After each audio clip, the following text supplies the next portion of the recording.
Assalamualaikum warahmatullahi wabarakatuh. Perkenalkan, nama saya Citra Dewi Saputra. Saya lahir di Palembang 7 Maret 1988. Saya menempuh strata 1 saya pada Fakultas Hukum Universitas Sriwijaya. Kemudian saya melanjutkan strata 2 saya pada Fakultas Hukum Universitas Sriwijaya. Pengalaman kerja saya di tahun 2015, saya pernah mengajar di Universitas Islam Negeri Raden Patah Palembang, dan di tahun 2016 saya diangkat menjadi dosen Fakultas Hukum Universitas Sahyakirti Palembang. Pengalaman mengajar saya pada mata kuliah hukum perikatan, hukum waris, hukum perjanjian khusus, hukum lingkungan. Pada kesempatan kali ini, saya akan menjelaskan mengenai mata kuliah hukum perikatan. Hukum perikatan merupakan mata kuliah yang penting pada Fakultas Hukum Universitas Sahyakirti Palembang yang terdiri daripada 2 SKS dan ditempuh di semester 4.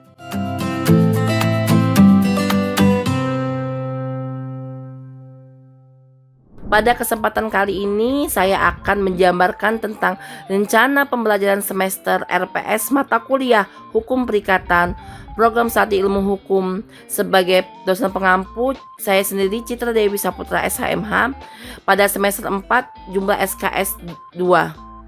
Tujuan pembelajaran mata kuliah hukum perikatan yaitu etika profesi berbasis Pancasila, pemikiran kritis dan sistematis, kajian akademik bidang perikatan, argumen saintifik yang etis, pembelajaran mandiri.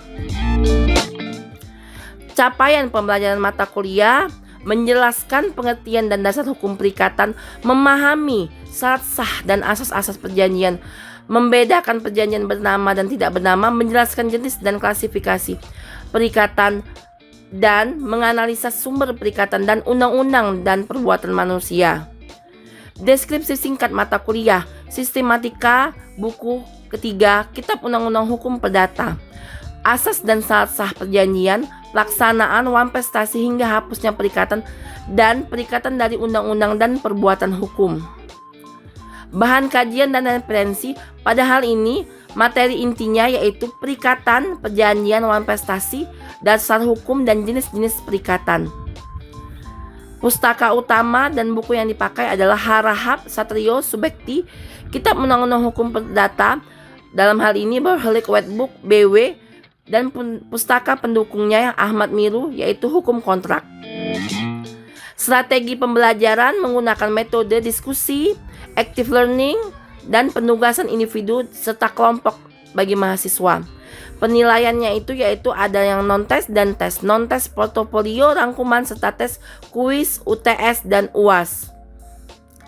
Jadwal inti pertemuan yaitu pertemuan pertama orientasi dan kontrak kuliah, pertemuan kedua sampai keempat pengantar perikatan dan perjanjian, pertemuan kelima sampai keenam keabsahan dan asas perjanjian, pertemuan 7 sampai 9 perjanjian bernama dan tidak bernama, pertemuan ke-10 ujian tengah semester, pertemuan 11 sampai 14 klasifikasi dan berakhirnya perjanjian, pertemuan 15 jenis perikatan, dan pertemuan ke-16 ujian akhir semester.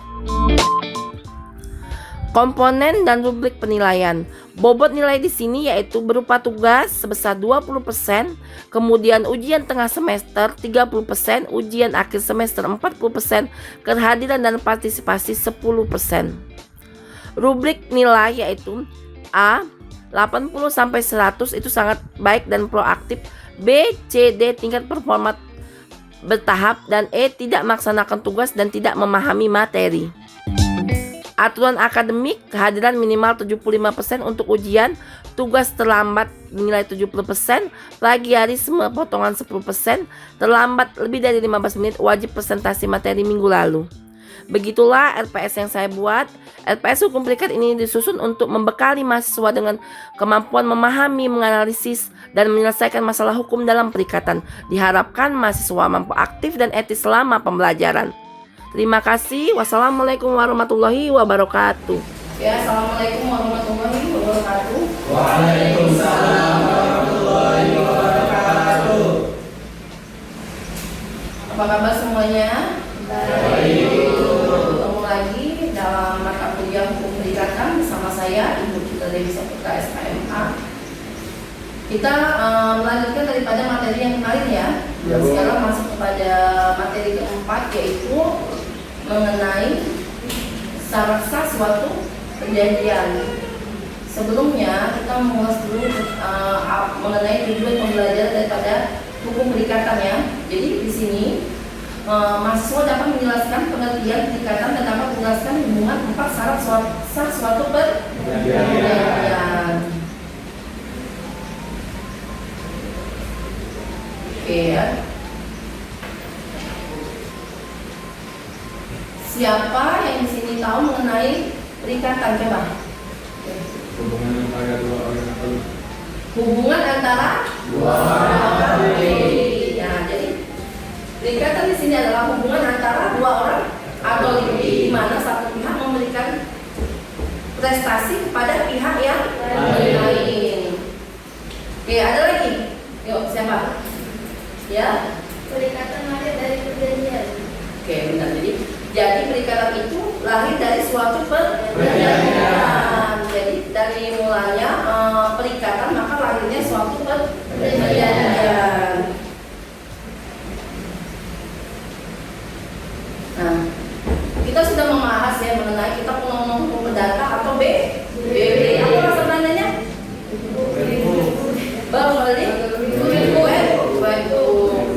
Di mana dalam kitab undang-undang hukum perdata buku keberapa diatur mengenai perjanjian? Buku ketiga. Jadi perikatan ini diatur dalam buku ketiga KUH perdata mengenai perjanjian. Buku pertama apa? Mengatur tentang orang. Nah, yang kedua tentang benda. Yang ketiga perjanjian. Yang keempat daluarsa.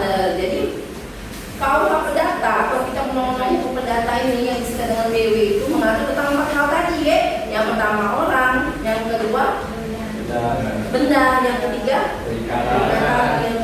yang keempat daluarsa. Nah, di buku ketiga inilah diatur mengenai perikatan. Dalam buku ketiga kita undang-undang hukum perdata pasal 1352 sampai 1380. Kita lanjut ya. Nah, Profesor Subeki menyatakan atau memberikan pengertian tentang perikatan. Perikatan adalah suatu hubungan hukum antara dua orang atau dua pihak berdasarkan mana pihak yang satu berhak menuntut sesuatu hal dari pihak yang lain dan pihak yang lain berkewajiban untuk memenuhi tuntutan itu. Coba artinya apa? Siapa yang paham? Ya.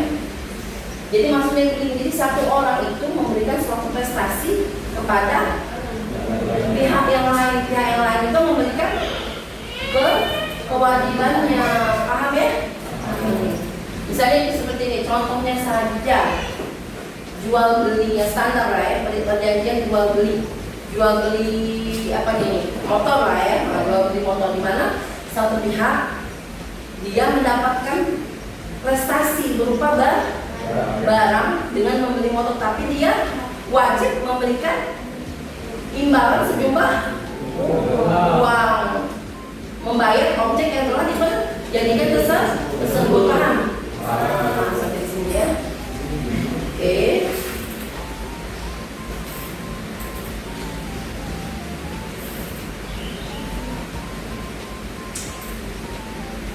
Nah, perikatan itu tadi saya sudah jelaskan hubungan antara dua pihak dalam lapangan harta kekayaan yang satu pihak ada hak dan lain pihak ada kewajiban. Dari jelas ya. Di sini kan ada kreditur dan ada debitur. Si kreditur memberikan hak, kemudian si debitur memberikan kewajiban. Dia ada hubungan hukum dalam apa, Bu? Dalam lingkup apa hubungan hukum itu? Dalam lingkup harta kekayaan. Jadi memang ada sesuatu hal yang diperjanjikan. Setelah si kreditur mendapatkan hak, maka si debitur memberikan kewajibannya. Ada suatu prestasi yang diberikan. Jadi ini yang disebut dengan prestasi tersebut ya, paham ya? Di dalam pasal berapa? Pasal 1234 Kitab Undang-Undang Hukum Perdata.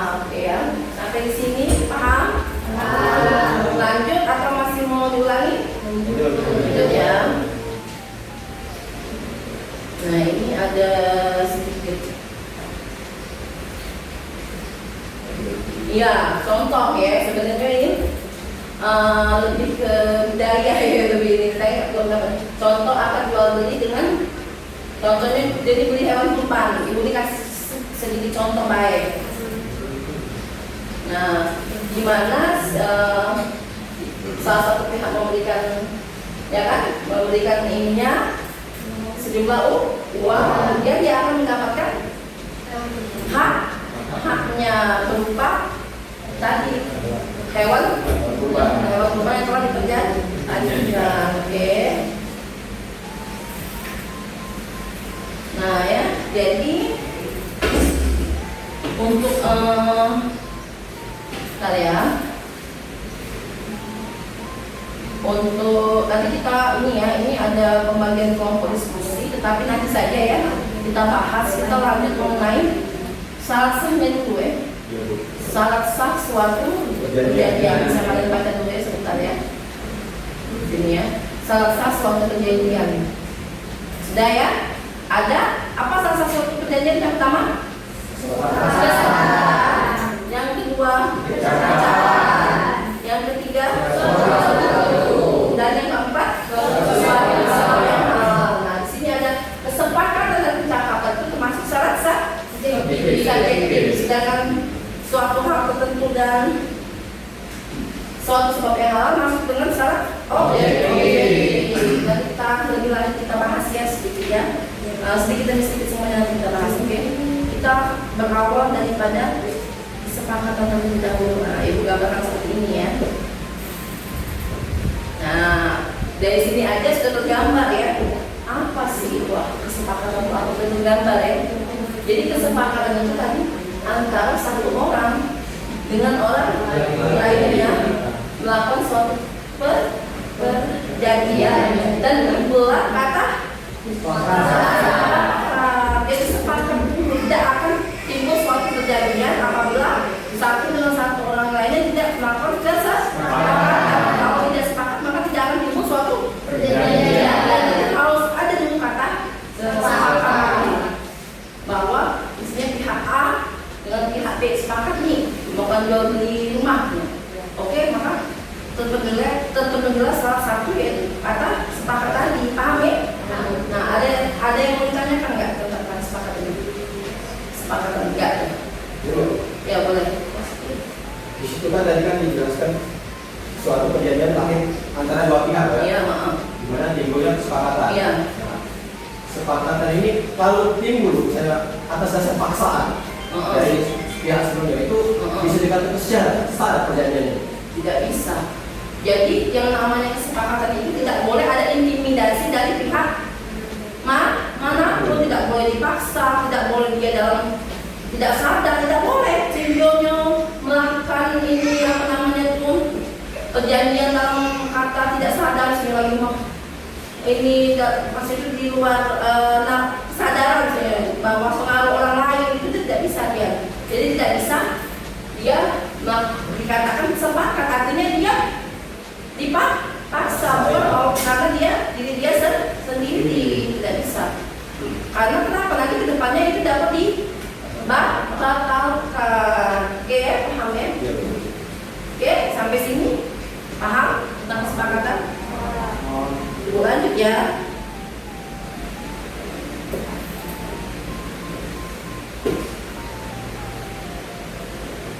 Kita lanjut mengenai cakapan bu, cakap artinya cakap itu apa? Mampu. Jadi cakap itu artinya mampu. Jadi seseorang atau satu pihak dengan ini terlihat dari gambar ini, terlihat bahwa mereka itu cakap. Artinya cakap itu yang bagaimana? Cakap itu adalah orang yang mampu menurut undang-undang sudah mampu melakukan suatu perjanjian. Bu, kenapa? Kok harus berundang-undang? Kenapa? Karena apa yang dilakukannya, apa yang diperjanjikannya, perikatan ini yang diperjanjikannya ini bisa diminta pertanggungjawabannya ke depannya apabila salah satunya tidak memenuhi prestasi atau perjanjian tersebut. Jadi bisa dipertanggungjawabkan perbuatannya tersebut. Kalau misalnya dia tidak cakap, tidak bisa. Bu, cakap itu apa? Yang pertama dia harus umurnya 18 tahun atau 17 tahun ke atas. Kalau untuk 17 tahun ke atas itu kita sudah bisa membuat yang namanya kartu tanda penduduk ya, KTP. Berarti dia dikatakan makanya kenapa seseorang itu boleh membawa kendaraan harus berusia 17 tahun ya, karena dianggap 17 tahun ke atas, 18 tahun ya, dianggap tuh dia tuh sudah cakap, sudah mampu. Kalau dia mengendarai motor sudah bisa membuat SIM. KTP dibuat nih, setelah KTP dibuat dia bisa melakukan tes untuk mendapatkan surat izin mengemudi tadi. Terus misalnya dia membawa motor, berarti dia sudah memegang kewajiban ya kan. Jadi apabila di jalan terjadi sesuatu atau hal tertentu bisa dipertanggungjawabkan perbuatannya itu. Tenang, makanya anak di bawah umur tidak boleh. Takutnya tadi dia belum bisa menggunakan akal pikirannya dengan benar. Takutnya nanti menabrak atau malah paham ya? Itu yang pertama, cakap dari umur. Jadi umurnya harus sudah memenuhi aturan undang-undang 17 tahun ke atas. Yang kedua, cakap dalam arti tidak di bawah kemampuan. Maksud tidak di bawah kemampuan itu apa? Dia itu waras. Paham ya? Jadi orang-orang yang di bawah kemampuan tidak bisa melakukan perjanjian. Contohnya orang yang kurang ya, akal sehatnya kurang atau maaf ngomong gila ya. Jadi tidak bisa melakukan perjanjian ya. Jadi harus yang benar-benar cakap. Jadi di bawah kemampuan itu banyak atau dia memang atau dia tidak sadar dan juga dia kurang sehat dalam arti ini kurang sehat apa sehingga apa yang dilakukannya itu tanpa sadar dia tidak bisa mempertanggungjawabkan perbuatannya tersebut. Paham ya? Oke, ini ditanyakan tentang kecakapan.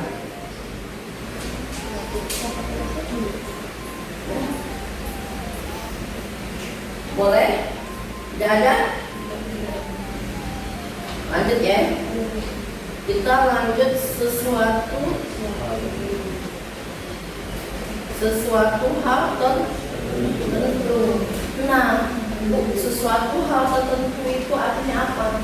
Jadi dalam suatu perikatan atau suatu perjanjian ini adanya objek yang diperjanjikan salah satunya. Yang ketiga itu objek. Kalau misalnya tidak ada objek yang diperjanjikan, bagaimana dipunya hak dan kewajiban ya kan? Nah, dipunya hak kewajiban itu kan ada objek yang diperjanjikan di sini. Berupa apa saja, bisa berupa apa saja. Ini kan contohnya aja ya. Ini kita membeli buku, rumah, tas, dan misalnya jual beli dan lain sebagainya. Jadi ada objek yang diperjanjikan tadi. Ada objek, ada sesuatu yang berupa barang atau lainnya. Paham ya? Yang keempat, kita ke sebab yang halal. Suatu sebab yang halal itu berkaitan dengan objek tadi. Jadi objek yang diperjanjikan tersebut dalam suatu perjanjian, objek tertentu tadi ada suatu sebab yang halal. Artinya apa? Objek yang diperjanjikan tersebut harus menurut undang-undang, tidak boleh dilarang oleh undang-undang. Suatu yang diperjanjikan tidak dilarang oleh undang-undang. Contohnya apa yang dilarang undang-undang?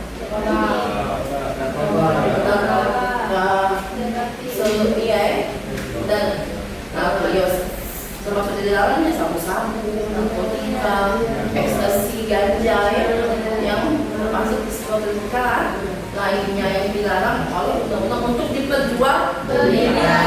Kalau sampai diperjualbelikan itu pidana ya. Jadi intinya salah satu perjanjian tadi yang keempat ini adalah suatu sebab yang halal. Artinya apa? Objek yang diperjanjikan tersebut harus halal dalam arti tidak dilarang oleh undang-undang. Paham ya? Oke. Nah, sampai di sini ada yang ditanyakan, boleh? Oh ya. Bagaimana apabila anak usia 15 tahun melakukan dari motor? Apakah tidak bisa? Oke. Bagaimana Bu, anak usia 15 tahun dia melakukan suatu perjanjian jual beli motor. Nah, kita balik lagi ke sini ya. Kita balik lagi ke sini. Nah, kita lihat salah satu perjanjian tadi. Adanya sepakat dan adanya kecakapan. Kira-kira anak 15 tahun itu udah cakap atau belum? Artinya dia belum mampu melakukan suatu perjanjian, belum mampu dia. Termasuk syarat subjektif. Artinya apa? Apabila salah satu syarat ini tidak terpenuhi, nah salah subjektif ya, termasuk cakap tadi, maka itu dapat dibatalkan. Jadi perjanjiannya itu tidak sah. Karena kenapa dapat dibatalkan? Karena dari hal kecakapan dia tidak memenuhi syarat umur menurut undang-undang. Makanya yang namanya perjanjian jual beli, kalau misalnya cuma perjanjian jual beli kayak kalau sekali belum masih bisa ya, karena itu objeknya tidak terlalu besar. Ini maksudnya perjanjian jual beli yang prestasinya itu prestis ya, sampai puluhan juta, yang dimana butuh yang namanya pertanggungjawaban ke depannya. Bila perlu kita tidak sebutin saja, kita membeli mobil nih, kan apa motor itu kan ada BPKB-nya ya kan, yang mau dipindahkan tangan kan, uangnya juga lumayan, tidak bisa. Jadi orang yang tidak cakap atau di bawah anak-anak itu umumnya kan masih di bawah kemampuan ya, dia harusnya orang tuanya yang melakukan perjanjian tersebut. Nah, dia pengen nih Pak, tapi dalam di bawah 15 tahun itu tidak boleh sebenarnya membawa kendaraan, walaupun belakangannya berbeda ya, tapi jangan sampai ya, makanya bisa menimbulkan kriminalitas tadi dan lain sebagainya. Paham ya? Oke.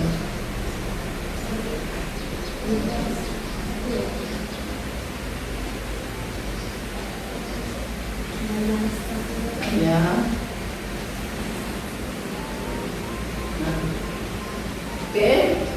Ada lagi yang ingin ditanyakan, silakan. Apa? Yang lain? Henry? Mirza? Oh iya, dia. Misalnya Bu, tadi kan ini apa, perbedaan dapat dibatalkan dan batal demi hukum apa ya? Nah, ini. Jadi kita masuk lagi ke salah satu perjanjian. Ini kan ada 4 nih. Ya. Salah satu perjanjian itu ada 4. Ada yang kesepakatan, cakapan, suatu hal tertentu, dan suatu sebab yang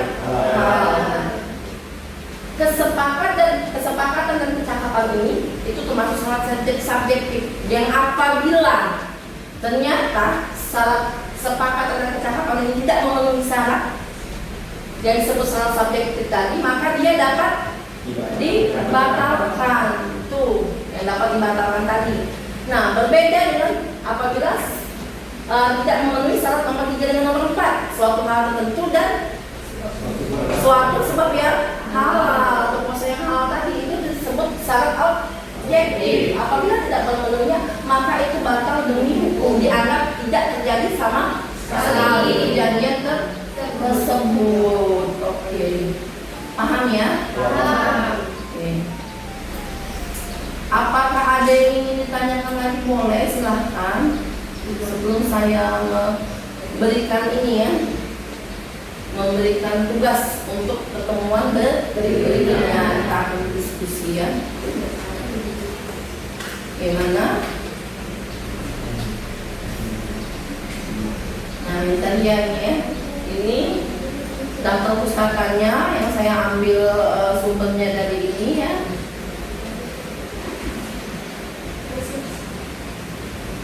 Ada dari Pak Harahap, Pak Harahap, ada Sardilu, ada Pak Suberti ya. Nah.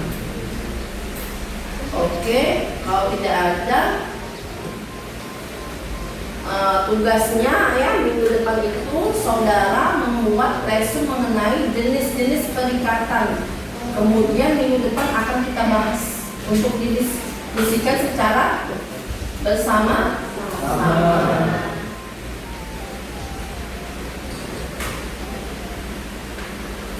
Ini ya pembagian kelompok diskusinya ya. Oke. saya ini tadi dicatat aja ya, catat aja. Tugasnya. Sampai di sini apa sudah jelas ya? Ya. Terima kasih atas waktunya. Semoga ilmu yang didapatkan bermanfaat dan bisa menjadi bekal berikutnya ya.